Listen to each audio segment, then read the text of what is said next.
آج کی شب 27 رجب المرجب کی شب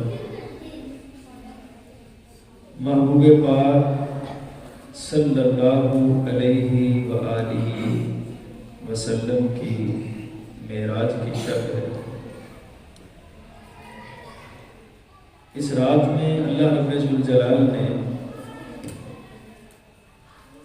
اپنے حبیب پاک صاحب الاولاد صلی اللہ علیہ وآلہ وسلم کو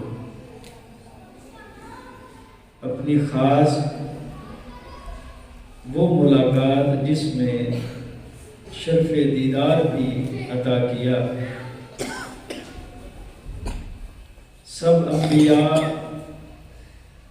اللہ رب ذوالجلال کا پیغام پہنچاتے رہے، اپنی اقوام کو بتاتے رہے کہ اللہ ایک ہے۔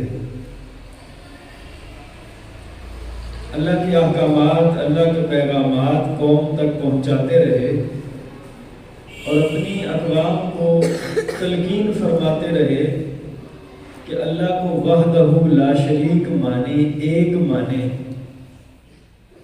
وہ سب کا خالق ہے، سب کا مالک ہے، قدرتوں والا رب ہے، ہر چیز اس کے دائرہ اختیار میں ہے۔ اسی ایک خدا کو مانو، اسی ایک خدا کو سجدہ کرو، وہ وحدہ لا شریک ہے۔ تمام انبیاء یہ تعلیمات دیتے رہے۔ جب موسیٰ علیہ السلام کا دور آیا تو سیدنا موسیٰ علیہ السلام کی قوم نے ایک قدم آگے بڑھ کے ایک سوال کر دیا، کہا ہم یہی سنتے آ رہے ہیں کہ اللہ ایک ہے، وہ وحدہ لا شریک ہے، اس کو ماننا ہے، اسی کو سجدہ کرنا ہے، وہ خالق و مالک ہے اور تمام چیزیں اس کے دائرہ اختیار میں ہیں، قدرت میں ہیں۔ وہ جو قدرتوں والا رب ہے، اے پیارے کلیم آپ نے دیکھا ہے؟ قرآن پاک میں یہود کا سوال تھا کہ جس خدا کی طرف آپ ہمیں بلاتے ہیں، جو وحدہ لا شریک ہے، جسے آپ کہتے ہیں کہ وہ اکیلا ہے، ارنا اللہ، وہ خدا ہمیں دکھائیں۔ پہلے آدم علیہ السلام سے لے کے موسیٰ علیہ السلام تک کسی فرد نے رؤیت باری تعالیٰ کا مطالبہ نہیں کیا تھا، یہ نہیں کہا تھا کہ خدا کو دکھائیں۔ موسیٰ علیہ السلام کی قوم نے کہا جی جس رب کی طرف آپ ہمیں بلاتے ہیں وہ رب ہمیں دکھائیں۔ تو سیدنا موسیٰ علیہ السلام نے ان کے سوال پر اللہ رب ذوالجلال سے بات کی کہ مالک، قوم کا مطالبہ ہے کہ وہ تیرا دیدار کرنا چاہتے ہیں، تجھے دیکھنا چاہتے ہیں۔ فرمایا وہ کیا کلیم تم بھی نہیں دیکھ سکتے، تیری قوم کیا دیکھے گی، تم بھی نہیں دیکھ سکتے۔ پھر عرض کی مالک کوئی کرم فرمانا۔ موسیٰ علیہ السلام میں بھی اشتیاق پیدا ہوا۔ قوم کا تو سوال تھا، موسیٰ علیہ السلام کا سچا اشتیاق تھا کہ چونکہ آپ کلیم تھے اللہ تعالیٰ کے، اللہ سے ہم کلامی کا شرف ہوتا تھا آپ کو، طور پہ جاتے ایک بادل سا آ جاتا، بادل آپ کو گھیر لیتا اور اس میں سے آوازیں آتی اور موسیٰ علیہ السلام سے کلام ہوتا۔ موسیٰ علیہ السلام کی طبیعت مچل جاتی کہ میرے رب نے مجھ سے کلام فرمایا ہے۔ تو ظاہر ہے پیاروں کی تو باتیں بڑی پیاری ہوتی ہیں، تو پھر صورتیں تو اور زیادہ پیاری ہوئی نا۔ تو جب موسیٰ علیہ السلام اللہ تعالیٰ سے ہم کلامی کا شرف حاصل کرتے ہیں تو آپ کا اشتیاق بڑھ جاتا ہے کہ جس کلام میں اتنی لذت ہے، اتنی چاشنی ہے، اتنی اپنائیت ہے، یہ ذات کیسی ہوگی؟ اللہ رب ذوالجلال کا خود چہرہ انور کیسا ہوگا، رخ زیبا کیسا ہوگا۔ پھر آپ بھی مطالبہ کرتے ہیں رب ارنی، 9ویں پارے میں رب ارنی، اے اللہ دکھا تو صحیح۔ اللہ پاک فرماتا ہے پیارے کلیم تم نہیں دیکھ سکتے، لن ترانی، تم نہیں دیکھ سکتے۔ اور پھر جب یہ اشتیاق بڑھتا گیا تو اللہ پاک نے ارشاد فرمایا، سورہ اعراف کی آیات کا مفہوم ہے، فرمایا سارے لوگ پھر پہاڑ پہ آ جاؤ،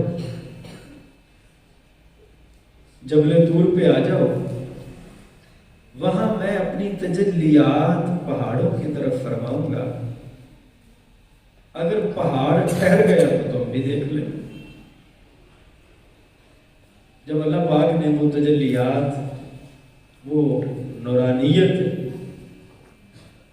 پہاڑوں کی طرف فرمائی تو اللہ پاک فرماتا ہے پھر وہ پہاڑ ٹھہر نہ سکا، وہ پہاڑ نہ ٹھہر سکا۔ فسائی کا موسیٰ سائی کا، اور موسیٰ علیہ السلام بھی دم بخود ہو گئے جب وہ نورانی شعائیں، وہ اللہ تعالیٰ کی خاص تجلیات پہاڑ کی طرف پڑی تو 70 بندوں کو موسیٰ علیہ السلام ساتھ لے کے گئے تھے، وہ وہیں جل کے راکھ ہو گئے، وہ جل کے راکھ ہو گئے۔ موسیٰ علیہ السلام آپ وجد کی اسی کیفیت میں چلے گئے۔ آپ بھی جب آپ کی طبیعت سنبھلی تو اللہ رب ذوالجلال کی بارگاہ میں عرض کرتے ہیں، باری تعالیٰ میں تو ان لوگوں کو لایا تھا کہ تیرا دیدار کریں گے، اور یہ تو جل کے راکھ ہو گئے۔ قوم تو پہلے ہی نہیں مانتے، اب لوگ کہیں گے موسیٰ طور پہ لے گیا، وہاں جا کے ہمارے استدار مروا دیے۔ قوم تو پہلے ہی انکاری ہے، بات بات پہ انکار کر جاتے ہیں۔ مالک اب کرم فرما، ان کو دوبارہ زندگی عطا کر دے۔ تو اللہ رب ذوالجلال نے موسیٰ علیہ السلام کی دعا کے صدقے ان لوگوں کو پھر دوبارہ زندگی عطا فرمائی۔ وہ تجلیات الہی منعکس ہو کے جو ان پہ پڑی تھی ان کو بھی برداشت نہ کر سکے، اور سیدنا موسیٰ علیہ السلام جو تھے وہ وجد کی کیفیت میں آ گئے ان تجلیات کو دیکھ کے۔ اس سے بھی بڑا صاف محسوس ہوتا ہے کہ عام طبیعتیں اور انبیاء علیہ السلام کی طبیعتوں میں بڑا فرق ہوتا ہے، ورنہ جو عام انسان تھے وہ مر گئے، جل گئے، اور موسیٰ علیہ السلام پر وجد کی کیفیت تاری ہوئی۔ تو جو اولیاء اللہ ہوتے ہیں، بزرگان دین ہوتے ہیں، اللہ والے ہوتے ہیں، ان کی طبیعتیں اور عام بندے کی طبیعتوں میں بھی بڑا فرق ہوتا ہے۔ ان کے ضبط میں فرق، ان کی رویت میں فرق، ان کی بصارت میں فرق، ان کی بصیرت میں فرق۔ تو سیدنا موسیٰ علیہ السلام نے جب ان تجلیات کو اپنے اندر سمویا جو آپ کو نصیب ہوئی، تو ان سے آپ کی آنکھوں میں ایسی نورانیت اور ایسی روشنی آ گئی تھی کہ عام بندہ آپ کی طرف دیکھ نہیں سکتا تھا۔ کوئی عام آدمی موسیٰ علیہ السلام کی طرف دیکھ نہیں سکتا تھا، ان تجلیات کا فیض ایسا آپ کی آنکھوں میں آ گیا۔ اور سیدنا موسیٰ علیہ السلام ایک موٹا کپڑا چہرے پہ رکھا کرتے تھے کہ ڈائریکٹ اگر کوئی آپ کو دیکھتا تو وہ تاب نہ لا سکتا، وہ بے ہوش ہو جاتا، یا ایسی آپ کی مبارک آنکھوں سے روشنی نکلتی کہ دوسرا بندے کی آنکھیں جو دکھائی جاتی ہیں وہ دیکھ ہی نہ سکتا، کیونکہ وہ اللہ تعالیٰ کی خاص تجلیات والی روشنی ان آنکھوں میں آئی تھی۔ ایک طرف یہ مقام تھا کہ موسیٰ علیہ السلام نے طلب کی لیکن پوری طرح دیکھ نہ سکے۔ پھر نبی کریم صلی اللہ علیہ وآلہ وسلم تک پھر کسی نے مطالبہ نہیں کیا، کسی نے پھر بھی مطالبہ نہیں کیا، کیونکہ جنہوں نے مطالبہ کیا تھا وہ بھی اپنے مطالبے سے دستبردار ہو گئے۔ تو کوئی ذات تو ایسی ہوتی نا کہ جو بتاتی ہاں ہاں میں نے رب کو دیکھا ہے، واقعی وہ ایک ہی ہے۔ کوئی ذات تو ایسی ہوتی کہ جو کہتی ہاں میں نے خدا کو دیکھا ہے، اللہ رب ذوالجلال کو دیکھا ہے، وہ وحدہ لا شریک ہے، جیسے اس کی صفات اس کے کلام میں بتائی جاتی ہیں وہ انہی صفات کا حامل ہے۔ پھر رسول اللہ صلی اللہ علیہ وآلہ وسلم کو اللہ پاک نے خاص اپنی بارگاہ میں اپنا دیدار عطا فرمایا۔ اپنا دیدار اللہ پاک نے محبوب پاک صلی اللہ علیہ وآلہ وسلم کو عطا فرمایا۔ تو جو موسیٰ علیہ السلام کو دیدار دیا تھا اس کی کیفیت بھی اللہ نے خود قرآن میں ذکر کی کہ ہم نے جب تجلیات ڈالی تو موسیٰ علیہ السلام برداشت نہ کر سکے اور قوم کے لوگ تو ویسے ہی چل گئے، اور جو نبی پاک صلی اللہ علیہ وسلم نے اللہ پاک کی بارگاہ میں حاضری دی اور اللہ پاک کا دیدار کیا تو اس دیکھنے کی کیفیت کو بھی اللہ تعالیٰ نے خود بیان کیا۔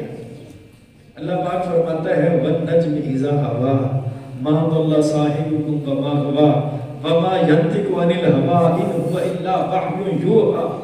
اللہ پاک فرماتا ہے قسم ہے اس ستارے کی کہ جو زمین کی طرف جھکا، کہ مجھے محبوب پاک کی قسم وہ معراج کی شب میری بارگاہ میں حاضر بھی ہوئے اور مجھ سے ملاقات کر کے پھر زمین والوں کی طرف مراجعت فرمائی۔ اور اللہ تعالیٰ فرماتا ہے کیسے دیکھا؟ ما زاغ البصر وما طغى، فرمایا میرے محبوب نے مجھے یوں دیکھا، اس طرح آنکھ بھر کے دیکھا کہ آپ نے نہ آنکھ جھپکی نہ آپ کی آنکھ کسی حد سے گزری۔ ایسے انداز میں اللہ تعالیٰ خود حضور کے دیکھنے پہ اللہ ناز فرما رہا ہے کہ مجھے محبوب میرے نے محمد رسول اللہ صلی اللہ علیہ وسلم نے مجھے یوں آنکھ بھر کے دیکھا ہے کہ اتنی ٹکٹکی لگا کے یوں آنکھ بھر کے دیکھا کہ آپ نے آنکھ کی پلک ہی نہیں جھپکی، آنکھ کھلی آنکھ سے دیکھا تو دیکھتے رہے، اور پھر وہ آنکھ حد سے نہ گزری، مطلب اس آنکھ میں جو نور تھا سماتا چلا گیا، جیسے موسیٰ علیہ السلام برداشت نہ کر پائے تھے ایسی کوئی کیفیت بھی نہیں بنی، بلکہ طبیعت میں اطمینان ہی اطمینان بڑھتا چلا گیا۔ پھر فرمایا میرا محبوب جب یہ بات کرے کہ میں نے اپنے رب سے ملاقات کی ہے اور شرف دیدار مجھے نصیب ہوا ہے، تو کوئی یہ نہ کہے کہ یہ ان کی اپنی طرف سے ہی کوئی بات ہے۔ فرمایا مَا ضَلَّ صَاحِبُكُمْ وَمَا غَوَىٰ، امت کو سمجھایا مَا ضَلَّ صَاحِبُكُمْ وَمَا غَوَىٰ، تمہارے جو ساتھی ہیں، تمہارے محبوب ہیں، تمہارے آقا و مولا ہیں، انہوں نے اللہ سے ملاقات کی ہے، انہوں نے اللہ تعالیٰ کا دیدار آنکھ بھر کے کیا ہے، اور پھر نہ تو ان سے حق کا راستہ چھوٹا ہے نہ ہی کوئی راہ ان سے دور ہوئی ہے، حقیقت کی راہ سے وہ الگ بھی نہیں ہوئے اور کوئی راہ ان سے دور بھی نہیں ہوئی۔ مَا ضَلَّ صَاحِبُكُمْ وَمَا غَوَىٰ، جن میں ایمان کی کمزوری تھی انہوں نے اس کے ترجمے گمراہی کے ساتھ کر لی۔ اللہ پاک نے فرمایا گمراہی کو رہبر کے ساتھ کیا کہا؟ رہبر تو گمراہی سے بچانے والا ہوتا ہے، راہ اس سے ہی گم ہو جائے تو رہبری کیسے؟ تمہارا جو رہبر ہے، تمہارے جو ساتھی ہیں، تمہارے جو آقا و مولا ہے، وہ کسی راہ سے دور نہیں ہوئے بلکہ حق کے راستے پر ہی رہے۔ مَا ضَلَّ صَاحِبُكُمْ وَمَا غَوَىٰ وَمَا يَنطِقُ عَنِ الْهَوَىٰ۔ ہاں محبوب جو کلام فرمائیں کبھی تمہارے ذہنوں میں یہ بات نہ آئے کہ یہ اپنی طرف سے ہی کچھ کلام فرماتے ہیں، چونکہ کفار نے کہا تھا نا قرآن پاک محبوب پاک نے خود اپنی طرف سے کلام بنا لیا۔ اللہ پاک نے فرمایا نا ایسا تو ہے ہی نہیں، میرے محبوب کے لب حرکت کرتے ہیں، جو آواز پیدا ہوتی ہے پیغام میرا خدا کا ہوتا ہے، بس لب مصطفیٰ کے ہوتے ہیں، زبان مصطفیٰ کی ہوتی ہے، لیکن زبان حرکت کرے تو جو آواز نکلتی ہے وہ رب ذوالجلال کی ہوتی ہے۔ وَمَا يَنطِقُ عَنِ الْهَوَىٰ، وہ اپنی طرف سے کچھ نہیں کہتے، زبان پاک سے جو برآمد ہوتا ہے وہ اللہ کا پیغام ہوتا ہے، اور میں جو کہتے جائیں وہ خدا کا حکم سمجھ کے مانتے چلے جانا تمہاری بھلائی سے ہے۔ إِنْ هُوَ إِلَّا وَحْيٌ يُوحَىٰ، فرمایا وہ اللہ کا کلام ہی ہوتا ہے، اللہ کی وحی ہوتی ہے۔ اور محبوب پاک صلی اللہ علیہ وآلہ وسلم جب معراج کی شب اللہ پاک سے ملاقات کے لیے اللہ پاک کی بارگاہ میں حاضری دینے کے لیے آپ جا رہے تھے تو مسجد اقصیٰ میں انبیاء علیہ السلام نے آپ کی اقتداء میں نماز پڑھی۔ حدیث مبارکہ میں ہے کہ سیدنا جبریل امین علیہ السلام نبی کریم صلی اللہ علیہ وآلہ وسلم کو چونکہ معراج میں ساتھ لے جا رہے تھے، بطور قاصد آئے تھے اللہ کی طرف سے، اور پھر حضور صلی اللہ علیہ وآلہ وسلم کا دست مبارک تھام کے عرض کرتے ہیں سرکار مصلی امامت آپ کے انتظار میں۔ سب انبیاء علیہ السلام مسجد اقصیٰ میں آپ کے تشریف لانے سے پہلے جمع تھے۔ سب انبیاء نے آپ کی اقتداء میں نماز پڑھی، مصلی امامت آقا دو عالم صلی اللہ علیہ وآلہ وسلم کے قدموں کے انتظار میں تھا۔ آپ نے امامت فرمائی، امام الانبیاء ٹھہرے، اور پھر انبیاء علیہ السلام نے سلامیاں پیش کرنا شروع کر دی۔ آدم علیہ السلام کھڑے ہوئے، آدم علیہ السلام نے کھڑے ہو کے تقریر فرمائی۔ مطلب یہ بڑی خوبصورت بات ہے، یہ ریلیونسی ہے کہ جو آج کی رات ہے، اس رات میں سب انبیاء نے معراج کا جلسہ سجایا تھا۔ کلہم انبیاء علیہ السلام مسجد اقصیٰ میں معراج کی رات مسجد اقصیٰ میں معراج کا جلسہ سجایا، اور اس میں پہلے نماز پڑھی گئی، حضور نے نماز پڑھائی۔ پھر سیدنا آدم علیہ السلام کھڑے ہوئے، آدم علیہ السلام نے قصیدہ پڑھا، پہلے اپنی شان کا ذکر کیا، تعارف کروایا کہ اللہ کی حمد اور اس کی ستائش ہے کہ جس نے مجھ سے انسانیت کی ابتدا فرمائی اور اپنے ہاتھ سے مجھے بنایا اور خود مجھ میں روح پھونکی اور مجھے صفی اللہ بنایا۔ آدم صفی اللہ، بن ماں باپ کے مجھے اپنے ہاتھوں سے بنا کے خود مجھ میں روح پھونکی اور تمام انسانیت کا مجھے باپ بنایا۔ پھر ابراہیم علیہ السلام کھڑے ہوئے، ابراہیم علیہ السلام نے خطبہ پڑھا کہ حمد ہے اس ذات کی جس نے مجھے اپنا خلیل بنایا، مجھے اپنا دوست بنایا، مجھے خلت عطا فرمائی، دوستی عطا فرمائی۔ موسیٰ علیہ السلام کھڑے ہو گئے، عرض کی تمام حمد و ثنا اس رب کے لیے جس نے کلام سے مجھے منتخب فرمایا۔ کہ تمام انبیاء کے پاس جبریل امین آتے رہے، لیکن میرے سے بات کرنا ہوتی میرا رب خود مجھ سے کلام فرماتا تھا، کلام سے مجھے منتخب فرمایا، مجھے چنا کلام کے ساتھ۔ سیدنا عیسیٰ علیہ السلام کھڑے ہوئے، انہوں نے بھی اللہ کی حمد و ثنا کی، کہا کہ جی مجھے بھی اللہ نے یہ شان بخشی ہے کہ آدم علیہ السلام کی طرح میرے باپ کے اللہ نے مجھے بھی اپنی قدرت سے پیدا فرمایا۔ پھر میرے ہاتھ میں ایسی شفا رکھی کہ نابینے کے چہرے پہ ہاتھ رکھوں تو اس کی آنکھوں میں بینائی آ جاتی ہے، اگر کوڑ کے مرض والے کے جسم پہ ہاتھ پھیروں تو وہ شفا یاب ہو جاتا ہے، اور کسی قبر کی طرف اشارہ کر دوں تو مردہ کھڑا ہو جاتا ہے۔ کہا کہ جو مجھے اللہ نے یہ شانیں اور یہ فضیلتیں عطا فرمائی ہیں۔ سیدنا داؤد علیہ السلام نے کہا اللہ تعالیٰ کا اس ذات کا کرم اور شکر اور فضل اور اسی کی حمد و ثنا ہے جس نے مجھے نبی بھی بنایا اور پھر نبوت کے ساتھ مجھے بادشاہ بھی بنایا اور پھر میرے ہاتھوں میں لوہے کو نرم فرمایا، اور جو میں ثنا کروں تو چرند پرند میری ثنا کے ساتھ مل جائے، مجھے یہ شان بخشی۔ تو پھر باپ کے بعد بیٹا سلیمان علیہ السلام بھی کھڑے ہو گئے، انہوں نے بھی اللہ کی حمد و ثنا کی کہ مجھے شیاطین اور جنوں پر بھی مجھے اللہ نے سلطنت بخشی، حکومت بخشی۔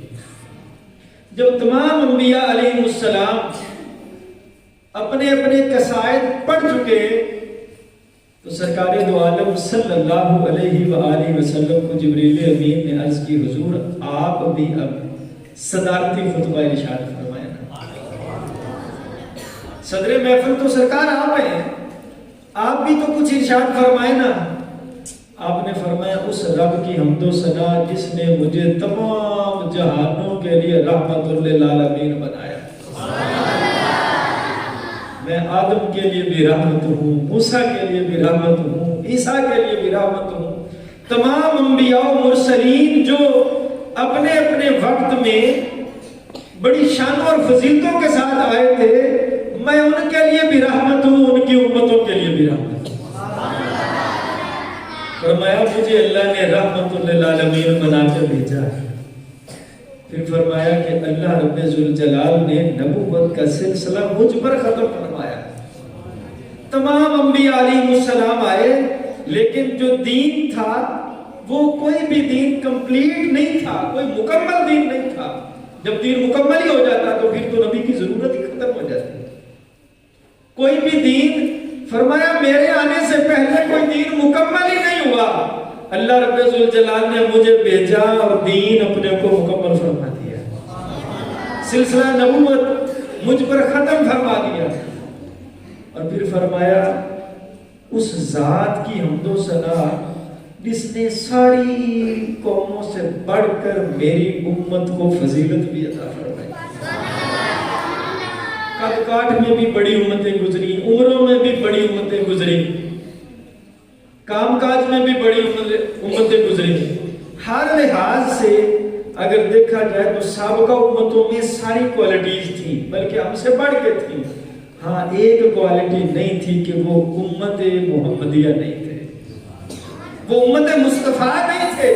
اور یہی کوالٹی ہے جس نے تمام امتوں سے اس امت کو فوقیت اور عرفہ کر دیا, فوقیت عطا کر دی. نبی کریم صلی اللہ علیہ وآلہ وسلم نے جب اپنا خطبہ ارشاد فرمایا تو جناب جبریل امین نے عرض کی محبوب صرف انبیاء ہی آپ کے دیدار کے منتظر نہیں تھے, اور بھی بڑی مخلوقات ہیں جو ابھی آپ کا چہرہ دیکھنا چاہتے ہیں. ابھی آسمانوں پہ بھی بڑی مخلوقات ہیں, آسمانوں پہ بھی آپ کا انتظار ہو رہا ہے, سدرۃ المنتہا پہ بھی آپ کا انتظار ہو رہا ہے, اور سدرۃ المنتہا سے اوپر بھی ہے جو ابھی آپ کا انتظار ہو رہا ہے. یہاں آپ نے وقت عطا فرما دیا انبیاء علیہ السلام کو, محبوب آپ ذرا تشریف لائیں نا, اوپر کا سفر شروع کریں. محدثین کرام فرماتے ہیں براق کا کام ختم ہو گیا تھا, وہ جو روشنیوں کا مجموعہ متشکل تھا یا جانور تھا, جو بھی حقیقت تھی, اس کا سلسلہ ختم ہو گیا مسجد اقصی تک. پھر جبریل امین ایک نورانی سیڑھی لے کے آئے, گویا یوں کہیں اس براق کی شکل بدل گئی. پہلے وہ جانور کی شکل میں تھا, اب سیڑھی کی شکل میں وہ نورانی سیڑھی آ گئی. آپ صلی اللہ علیہ وآلہ وسلم نے وہاں سے آسمانوں کا سفر شروع فرمایا. جب پہلے آسمان پہ آپ پہنچے ہیں تو جبریل امین نے آسمان کا دروازہ کھٹکھٹایا. تو جو آسمان پہ دروازے پر معمول فرشتہ تھا اس نے کہا من دق الباب, دروازہ کھٹکھٹانے والا کون ہے؟ جبریل امین نے کہا انا جبریل. اس نے کہا اور پھر آپ کے ساتھ کون ہے؟ جو گارڈ ہے اس نے پورا تعارف لیا. پہلے کہا من دق الباب, دروازہ کون کھٹکھٹا رہا ہے, آسمان کا دروازہ کون کھٹکھٹا رہا ہے آج؟ سیدنا جبریل امین نے کہا میں جبریل کھٹکھٹا رہا ہوں. اس نے کہا آپ اکیلے نہیں آنا, بتائیں آپ کے ساتھ کون ہے؟ جبریل امین نے کہا یہ وہی ہیں جن کا آسمانوں پہ انتظار ہے, جن کا انتظار ہے وہی تشریف لے آئے ہیں.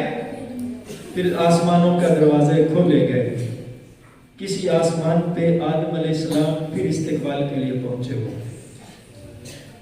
سرکار دو عالم صلی اللہ علیہ وآلہ وسلم جو کہ سیر فرما رہے, اور باقی ساری جو انتظامیہ تھی, انتظامیہ جو کہ زیادہ ایکٹیو ہوتی ہے, ظاہر بھاگم دوڑ ان میں زیادہ ہوتی ہے. جہاں مہمان جا رہا اس کا استقبال کرنا, پروٹوکول دینا, ویلکم کرنا, یہ انتظامیہ کی ذمہ داری ہوتی ہے. وہاں جو انتظامات تو تھے ہی تھے. تمام انبیاء جب حضور مسجد اقصی میں پہنچے ہیں, کوئی قبروں سے نکل کے جلدی جلدی مسجد اقصی میں پہنچ رہے تھے, کوئی پہلے پہنچ چکے تھے. وہاں پہلے پہنچ گئے. جو ہی وہاں کی محفل برخاست ہوئی جلدی جلدی پھر وہ آسمانوں پہ پہنچ گئے. انبیاء علیہ السلام آسمانوں پہ پہنچے. آدم علیہ السلام نے حضور صلی اللہ علیہ وسلم کا استقبال آسمان پہ کیا. یحییٰ علیہ السلام نے حضور کا استقبال آسمانوں پہ کیا. یوسف علیہ السلام نے تیسرے آسمان پہ حضور کا استقبال کیا. موسیٰ علیہ السلام نے حضور کا استقبال کیا. ابراہیم علیہ السلام نے، اسماعیل علیہ السلام نے حضور صلی اللہ علیہ وبارک وسلم کا استقبال کیا. ساتویں آسمان پہ جب حضور تشریف لے گئے نا، وہاں ابراہیم علیہ السلام، حضور فرماتے ہیں جب میں ساتویں آسمان پہ گیا تو فرشتوں کا کعبہ ساتویں آسمان پہ، انسانوں کا کعبہ زمین پہ، فرشتوں کا کعبہ ساتویں آسمان پہ بیت المعمور، اور ہے بھی جہاں کعبہ ہے اسی کے بالکل سیدھ میں اوپر ہے، ساتویں آسمان کے اوپر. حضور نے فرمایا جب میں ساتویں آسمان پہ گیا تو ابراہیم علیہ السلام فرشتوں کے کعبے کے ساتھ ٹیک لگا کے بیٹھے تھے، اور جب میں گیا تو پھر میرے استقبال میں کھڑے ہو گئے. اور آدم علیہ السلام اور ابراہیم علیہ السلام نے نبی کریم صلی اللہ علیہ وآلہ وسلم کو نبی اور بیٹا کہہ کے حضور کو سلام پیش کیا. حضور فرماتے سب نبیوں نے مجھے نبی اور بھائی کہہ کے سلام پیش کیا. ابراہیم علیہ السلام اور آدم علیہ السلام نے مجھے اپنا بیٹا اور اللہ کا نبی کہہ کے مجھے سلام پیش کیا. اولاد اچھی ہو تو فخر ہوتا ہے نا کہ یہ میرا بیٹا ہے. سرکار دو عالم صلی اللہ علیہ وآلہ وسلم مالک کون و مقام، تو حضور کے جو اجداد ہیں ان کو کتنا فخر ہوگا. ابراہیم علیہ السلام نے کیسے فخر سے بات کی کہ السلام علیکم یا ابنی، میرے بیٹے تمہیں سلام ہو، سلامتیاں ہو آپ پر، اللہ کی رحمتیں برسے آپ پر میرے بیٹے. اور آدم علیہ السلام نے بھی ابنی کہہ کر ہے میرے بیٹے تجھ پر سلام پیش کیے. اور پھر ساتویں آسمان سے تھوڑا اوپر گزرے تو سدرۃ المنتہا آ گئے. سدرۃ المنتہا وہ جگہ جو جبریل امین علیہ السلام کی رہائش گاہ، وہاں پہ سرکار دو عالم صلی اللہ علیہ وآلہ وسلم جب تشریف فرما ہوئے تو جبریل نے عرض کی یا رسول اللہ صلی اللہ علیہ وسلم، زمین پر تو آپ نماز پڑھتے ہیں اور لوگوں کے لیے وہ سجدہ گاہ بن جاتی ہے. ایک صحابی حضور کی بارگاہ میں آئے، عرض کی یا رسول اللہ میرے گھر تو تشریف لے چلے. جب حضور گھر تشریف لے گئے نا تو اس نے کہا حضور میری درخواست یہ ہے کہ میرے گھر میں ایک جگہ آپ نماز ہی پڑھ دیں، ایک جگہ نماز پڑھ دیں. فرمایا پھر کیا ہوگا؟ عرض کی حضور جس جگہ آپ کے مبارک قدم لگ جائیں گے ساری زندگی وہاں سجدے کرتا رہو. میرے لیے مصلی گاہ بن جائے گی، میرے لیے سجدہ گاہ بن جائے گی. محبوب آپ کے قدم لگیں گے، میری پیشانی وہاں لگتی رہے گی، اللہ کی بارگاہ میں قبول ہوتی رہے گی. عرض کی حضور آپ زمین پر تو نماز ادا فرماتے ہی ہیں اور آپ کے قدموں کے نشانات پہ آپ کے امتی عشاق سجدے کرتے ہیں. یا رسول اللہ صلی اللہ علیہ وسلم میری رہائش گاہ میں بھی نماز ادا فرما دیں.